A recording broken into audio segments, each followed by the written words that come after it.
परी कर्मफळी आसन करावी आणि कुकर्मी संगती न व्हावी.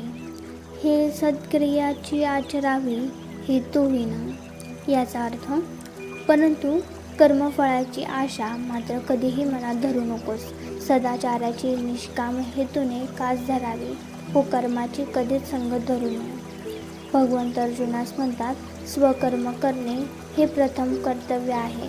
निष्काम कर्मयोगाने सदाचाराची कास धरून कुकर्म सोडावे. देवाच्या अनुकूलतेने हाती घेतलेले कर्म जरी यथासांग पार पडले तरी अत्यानंदाने हुरळून जाऊ नकोस, अथवा काहीही निमित्ताने कार्य अपुरे राहिले तरी या अपयशाने खचून जाऊ नकोस. जे आपल्या हातून कर्म घडले ते ईश्वरार्पण करावे.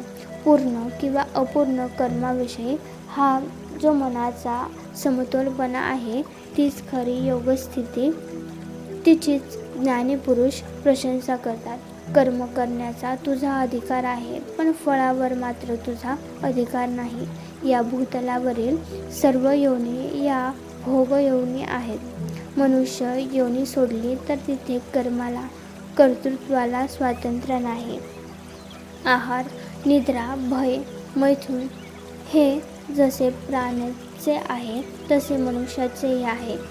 पण धर्म आणि धर्माने दिलेले ज्ञान हे मानवाच्या ठायी विशेष आहे आणि म्हणून मनुष्य प्राणी इतर प्राण्यांपेक्षा वेगळा आहे. मनुष्याचाच जन्म असा आहे की तिथे क्रियामान कर्म आपल्या हाताने आहे. सात्विक क्रियामान माणसाच्या स्वाधीन आहे.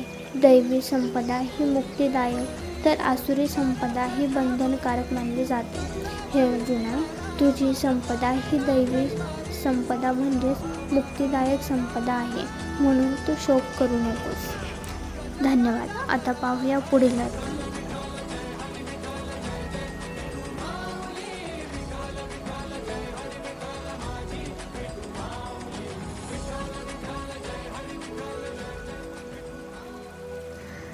देखे जे तुला ते कर्म निपजे, ते तुले आदि पुरुषी जरी अपरिजे, तरी परिपूर्ण सहजे जहाले जाणे. याचा अर्थ, जे आपल्या हातून कर्म घडले ते जर ईश्वरार्पण केले तर ते सहजच परिपूर्ण झाले असे समज.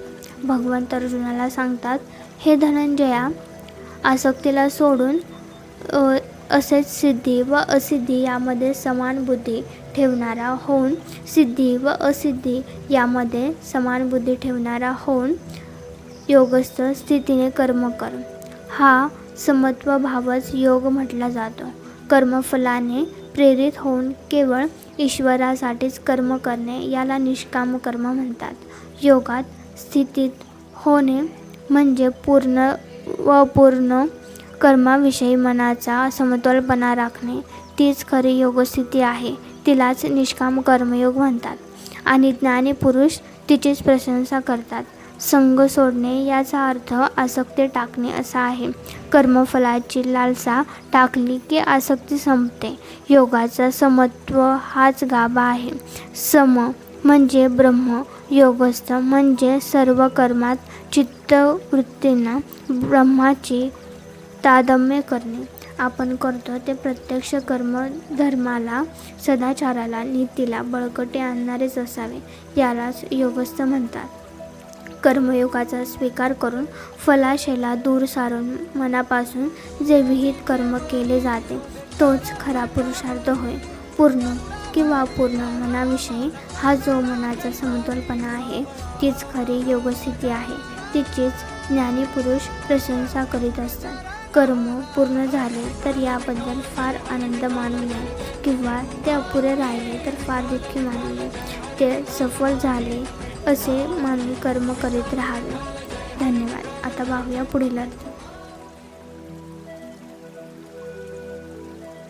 संयम ठेवा, संकटाचेही दिवस जातील. आज जे तुम्हाला पाहून हसतात ते उद्या तुमच्याकडे पाहतच राहतील.